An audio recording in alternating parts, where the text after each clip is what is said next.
플로리다에 허리케인도 상륙했습니다. 2주 전에도 헬렌이라는 이런 게 왔잖아요. 마조리 테일러 그린 하원 의원이 소셜미디어에다가 정부가 날씨를 조절하고 있다라고 했어요. 기상학자들이 정부가 시켜서 허리케인 만들고 방향을 의도적으로 정하고 있다. 허리케인 전문가예요. 존 모랄레스. MBC 인터뷰에서 허리케인 밀턴이 얼마나 위험한지를 설명을 하다가 목이 메어서 말을 잇지 못하는 It has dropped 50 millibars in 10 hours.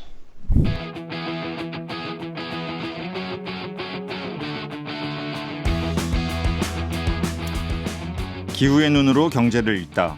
CBS 기후로운 경제생활에 오신 것을 환영합니다. 저는 진행을 맡은 홍종호입니다. 한 주 동안 세계 각지에서 벌어진 기후현안 전해드리는 주간 기후 브리핑 시간입니다. 오늘도 CBS 경제부 최소영 기자 나와 계세요. 안녕하세요. 네, 안녕하세요. 오늘은 아메리카 대륙으로 가보겠습니다. 먼저 미국 소식 전해드릴게요. 네. 음모로 뒤쌓인 허리케인 밀턴, 미국 대선판 흔든다. 네, 또 플로리다의 허리케인 이번엔 밀턴이죠. 또 상륙했습니다. 그렇습니다. 피해가 어느 정도인가요? 지난주였죠. 이게 10월 9일에 플로리다 서부에 상륙한 이제 3등급으로 상륙했고요. 플로리다 전체를 관통을 해서 다음날 현지 시간 10일 오후에 이제 대서양으로 빠져나갔습니다. 이 등급 설명 좀 해주세요. 전체가 5등급까지 있대요. 그래서 5등급이 제일 이제 위력이 가장 5등급이 강한. 제일 위고 1등급이 제일 위가 아니라 5등급이 제일 강력한. 맞습니다. 네. 그래서 이 밀턴도 원래는 5등급이었는데 이제 플로리다로 상륙할 때는 3등급까지 그래도 떨어졌고 빠져나갈 때는 이제 2등급으로 이제 그래요. 근데 한 90분 만에 2등급으로 세력이 좀 약해졌대요. 네. 그래서 그렇게 약해졌고 사실 단 하루 관통한 건데도 그 여파가 어마어마합니다. 네. 이게 100년 만에 최악의 허리케인이다. 뭐 이런 평가도 나왔어요. 네.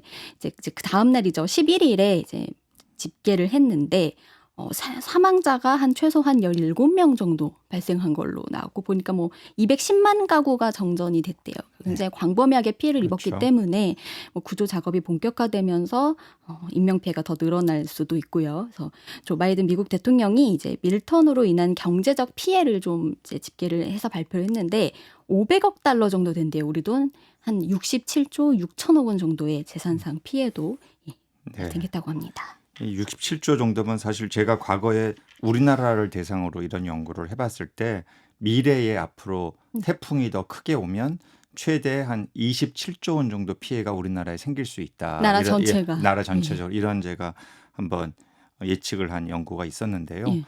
이게 플로리다 하나만 지금 67조니까 이게 어떤 정도의 피해인지를 알 수가 있고 사실은 애초는 더 컸을 것이다 이런 거 아니에요. 5등급이 그대로 상륙했으면 어마했겠죠. 상상하기 힘든 건데 문제는 이제 2주 전에도 헬렌이라는 또 이런 게 왔잖아요. 그래서 이거 피해 복구가 끝나기도 전에 2주 만에 다시 또 온 거여서 아마 그래서 피해가 가중되지 않았나 이런 생각도 해봅니다. 맞습니다. 이게 9월 말에 한번 이제 허리케인 헬린이 플로리다를 이제 강타를 했어요. 근데 이게 아까 3등급으로 허리케인의 밀턴이 왔다고 했는데 헬린은 더 높은 4등급. 더 4등급으로. 위력이 셌어요. 네.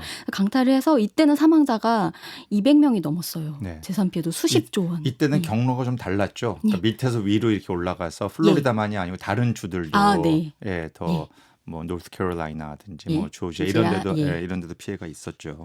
근데 이게 2주도 안 돼서 또 비슷한 3등급이면 또 위력이 강하니까 그런 허리케인이 닥쳤기 때문에 좀 엎친 데 덮쳤다 이런 피해로 이제 해서 이게 이제 허리케인이 2연타로 2주 만에 닥치고 나니까 이게 정치와 경제에까지 영향을 미치고 있다는 분석이 나옵니다. 그래서 앞으로 미국 대선이 지금 보름 정도 남았잖아요. 미국 대선 향방이랑 나가서 4분기 GDP에까지 전방위적으로 영향을 미치고 있다는 분석이에요.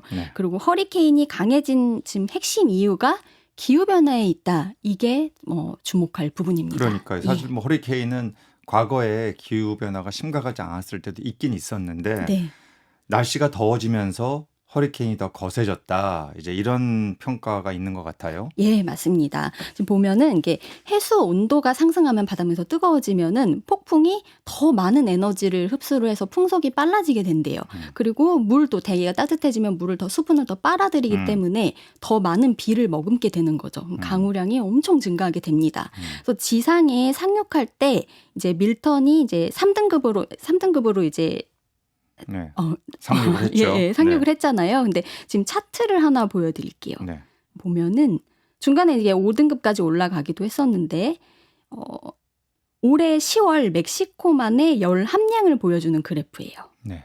지난 10년 평균보다 굉장히 높았죠. 그러니까 해수 온도가 점점 상승하면서 이렇게 허리케인의 위력이 강해졌다. 저 빨간색 이런 분석이 선이 나오는 지금 겁니다. 올해의 예. 그런 해양 열 함량을 보여주고 있는 거네요. 예. 그렇죠? 예.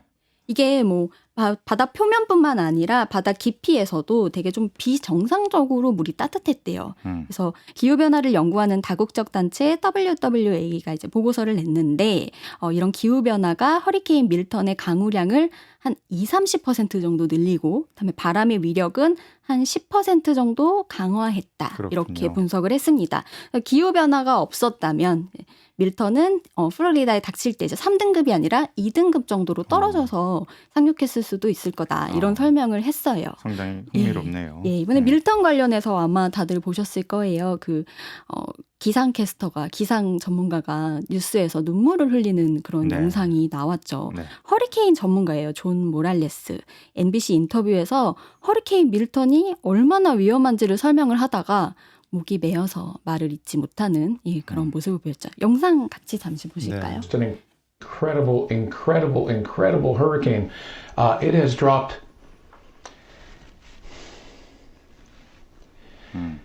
It has dropped 50 millibars in 10 hours. I apologize. This is just horrific. 네. 10시간 만에 50밀리바가 떨어졌다, 기압이. 그래서 이게 50밀리바가 이렇게 10시간 만에 떨어진 게 되게 빠른 속도로 이제 떨어진 건데 이렇게 기압이 빨리 떨어지게 되면 뭐 허리케인의 위력이 훨씬 강해지는 것 같아요. 그래서 공포스러운 상황이다 하면서 사과라고 할까 굉장히 안타까움을 표현을 했죠. 네. 그러면서 눈물을 보였는데 나중에 이 사람이 이제 영상이 자꾸 회자가 되니까 소셜 미디어를 통해서 조금 설명을 했어요. 이게 지구 온난화 때문에 이제 극심한 날씨로 이제 본인이 얼마나 걱정을 하고 있는지 우려를 하고 있는지 전문가로서 좀 의견을 표명을 한 거예요. 네. 그래서 이 사람이 쓴 글도 지금 리트윗되면서 온라인 상에서 화제가 되고 있습니다. 네. 이분이 쓰신 글의 핵심도 결국에는 기후위기 때문에 허리케인이 더 강력해지고 이런 이상 기상 현상이 더 극심해지고 있다. 그래서 이 사람이 40년 경력 내내 사람들한테 경고를 하려고 노력을 했는데 이 경고가 모든 사람에게 잘 받아들여지지는 않았다. 이러면서 좀 이제 안타까움을 드러낸 거죠. 아무래도 전문가로서 사람들을 좀 더 기후변화의 위기감을 좀 더 알리고 설득을 했어야 되는데 그게 이루어지지 않아서 점점 피해가 커지는 상황에 대해서 좀 무력감을 느끼신 게 아닌가 뭐 그런 생각도 그러니까 들었습니다. 영상을 보니까 incredible, 믿을 수 없다 이런 걸 3번이나 이 단어를 예. 반복을 하면서 본인의 그런 괴로운 심정을 이제 표현도 했네요. 상당히 이제 비장한 그런 모습을 심지어 느낄 수 있는데요. 이 사실은 이러한 태풍이 막 2주 연달아서 이렇게 오다 보니까 이게 사실은 정신적으로도 굉장히 뭐 어떤 재산상의 피해, 인명 피해도 있지만 충격을 주잖아요. 그리고 심지어 그래서 기후 위기에 대해서 오해도 생기고 또 뭐 심지어 음모론도 막 나온다고 하는데 여기에 뭐 정치권도 아마 가세한다고 하고 이제 얼마 안 남은 대선에도 영향을 미친다 이런 데까지 계속 이게 무슨 연쇄 효과가 지금 나오고 있는데 밀턴이랑 헬린이 이제 갑자기 치고 지나갔잖아요. 대선 네. 한 달 남기고 헬린이 네. 오고 보름 남기고 밀턴이 치고 지나갔어요. 네. 여기 플로리다. 자, 여기 주지사가 지금 론 디센티스. 자, 공화당에 뭐 대선 후보로도 거론됐던 인물이고 나왔죠. 예. 경선 나와서 이제 중간에 물러섰지만 차기 대선 후보 가능성도 있는 네, 인기가 그럼요. 있는 사람이잖아요. 그럼요. 젊고 네, 네. 그러다 보니까 조금 위기감을 느꼈던 것 같아요. 근데 뭐 이 사람은 그냥 이렇게 얘기해요. 그냥 지금이 허리케인 시즌이고 그냥 열대성 날씨 때문이다 이러면서 이게 기후 변화하고의 연관성을 그냥 조금 분리하고 싶어하는 뭐 그런 발언. 왜냐면 이게 뭐 어떤 영향을 미칠지 모르니까 네. 선거를 앞두고 좀 그런 식의 발언을 했다면 트럼프 후보, 이제 트럼프 전 대통령은 조금 더 과감한 발언을 했어요. 원래도 네. 좀 기후변화에 대해서 좀 부정을 많이 하는 네. 발언을 했었잖아요. 그렇죠. 좀 정치적으로 공격하는데 좀 이용을 한 것 같아요. 이제 재난 피해가 워낙 컸잖아요. 근데 지금 부통령인 이제 해리스 상대 후보 해리스 부통령이 연방재난관리청에 재난지원자금 10억 달러를 불법 이민자를 위한 주택에 써버렸다. 그래서 우리가 이렇게 대응을 못했다. 뭐 이런 취지로 발언을 했는데 이거 약간 사실무근이었다고. 뭐 전형적인 디스인포메이션, 가짜 뉴스인 거죠. 잘못된 뉴스죠. 예, 아무래도 이거를 좀 뭐 정치적으로 조금 불리할 수 있는 걸 유리하게 뒤집고 싶었던 게 아닌가. 근데 이런 것뿐만 아니라 지금 대선을 끼고 있다 보니까 너무 지나친 발언도 나오고 있어요. 음모론도 나왔어요.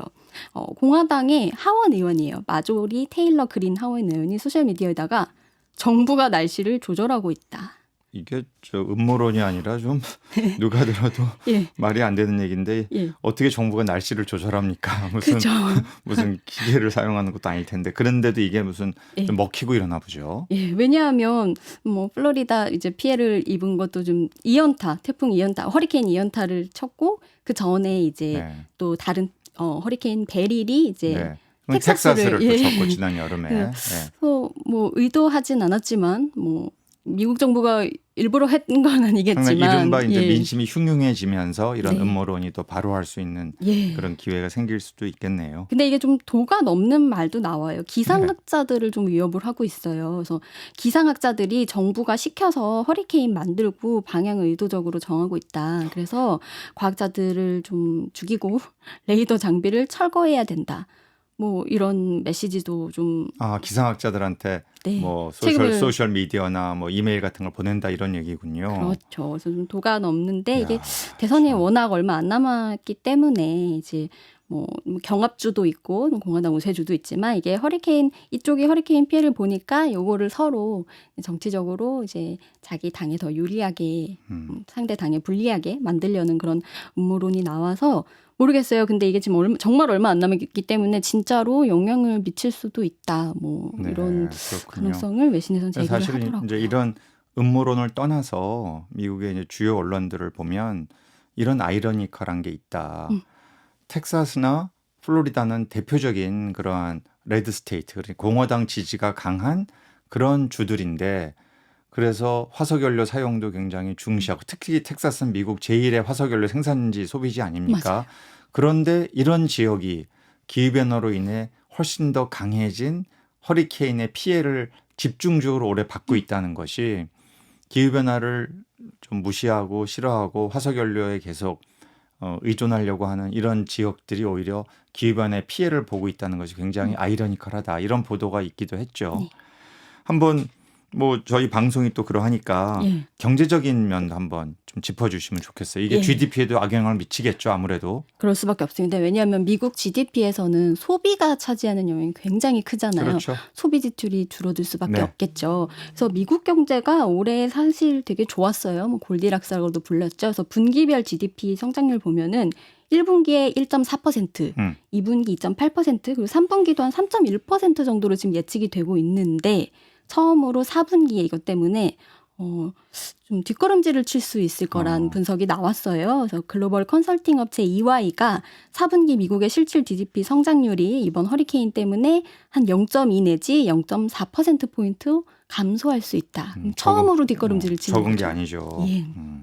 그래서 플로리다가 미국 내에서 경제 규모가 4번째로 크기 때문에 네. 아무래도 전체 경제에 미치는 그런 영향이 좀 클 걸로 생각이 되고 있습니다. 캘리포니아가 1위고 예. 2위가 또 텍사스예요. 3위가 뉴욕에서 이 텍사스가 또 예. 피해를 당해서 이게 사실은 그러네요. 영향을 많이 미칠 수 있는 거죠. 맞습니다. 예. 그리고 이게 또 고용 지표에도 영향을 미칠 그럼요. 수가 있대요. 왜냐하면 지금 막 다 대피를 했잖아요. 앞전에 헬린 피해 입은 노스캐롤라이나, 그다음에 밀턴 직격타 맞은 플로리다 다 근로자가 대피 중이기 때문에 일을 못하는 상태라서 이제 월별 미국 고용 지표 발표하잖아요. 그럼 실업률이 조금 높게 나올 수도 있기 때문에 그래요. 예, 경제 상황이 또 이제 경제 침체에 접어드는 것 같으면 뭐 현재 집권당에는 조금 불리할 수도 있잖아요. 그래서 딱 11월 5일에 대선 한 나흘 앞두고 11월 1일에 10월 고용 지표가 나온다고 합니다. 이거 조금 주목할 필요 있을 것 같은데 무엇보다 우리 조금 시사점은 기후 변화가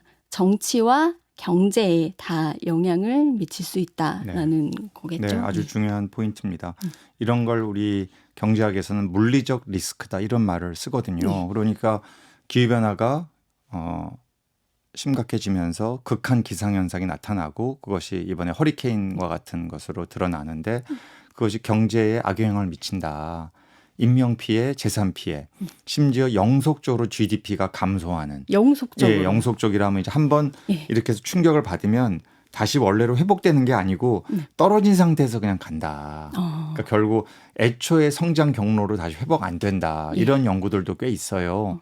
그만큼 한번 거대한 이러한 극한 기상현상이 기후변화로 인해서 온다는 것이 한 나라의 경제에 미치는 악영향이 결코 적지 않다는 거죠. 장기적으로 2100년까지 장기 경제 성장 전망에서도 이런 현상들이 나타나고 있어서 하여간 앞으로 지금 우리가 우려하는 이런 이 기후 피해라는 것은 우리의 삶의 전반적인 영역에 다 악영향을 미칠 수 있는 요소라는 것을 꼭 좀 생각을 해야 되지 않나 싶습니다. 맞습니다.